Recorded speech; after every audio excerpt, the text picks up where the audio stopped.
పాప పునర్విక కోసం డబ్బులు అయితే కలెక్ట్ చేశాం కదా, ఈ డబ్బులు అయితే పునర్వికకి ఇవ్వటం లేదు. అదే రోజు సాయంత్రం గవర్నమెంట్ నుంచి అయితే పాజిటివ్ రెస్పాన్స్ తెచ్చుకొని పునర్వికాన్ని అయితే సేవ్ చేసుకున్నాం. అప్పుడు ఆలోచించాం ఈ మనీ ఏం చేద్దామని. ఇప్పుడే తెలిసింది పునర్విక లాగానే తెలంగాణలో బెల్లంపల్లి అనే గ్రామంలో SME type 2 తో సహస్ర అండ్ మహావీర్ బాధపడుతున్నారని. ఈ విషయం తెలుసుకొని మా టీం అయితే వాళ్ళ దగ్గరికి అయితే వెళ్లి పునర్విక కోసం కలెక్ట్ చేసిన ఈ మనీని అయితే వాళ్ళకైతే ఇచ్చారు. ఆ ఇద్దరు పిల్లలు బ్రతకాలంటే 32 కోట్లు ఉండాలి. ఏ మధ్యతరగతి కుటుంబాల్లో కూడా అంత డబ్బు అనేది ఉండదు. ప్రజలే హెల్ప్ చేస్తారు నిజం చెప్పాలంటే, కానీ ప్రజల వల్ల అక్కడ దాకా పోయి మా పిల్లలకి ఏమైనా హెల్ప్ చేయాలని మేము అనుకుంటున్నాం.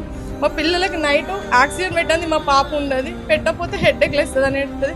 అందరు పిల్లలు తీరు మా పిల్లలు కూడా ఆడుకోవాలని చాలా అనుకుంటారు, కానీ వాళ్ళు బాడీ కోఆపరేట్ చేస్తలేరు. మమ్మీ ఎందుకు ఇట్లా అవుతుందంటే నేను కూడా చాలా చెప్పలేకపోతున్నా.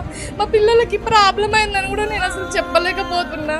పైన కనిపిస్తున్న ఈ QR కోడ్ అయితే వాళ్ళదే. ప్లీజ్ హెల్ప్ చేయండి.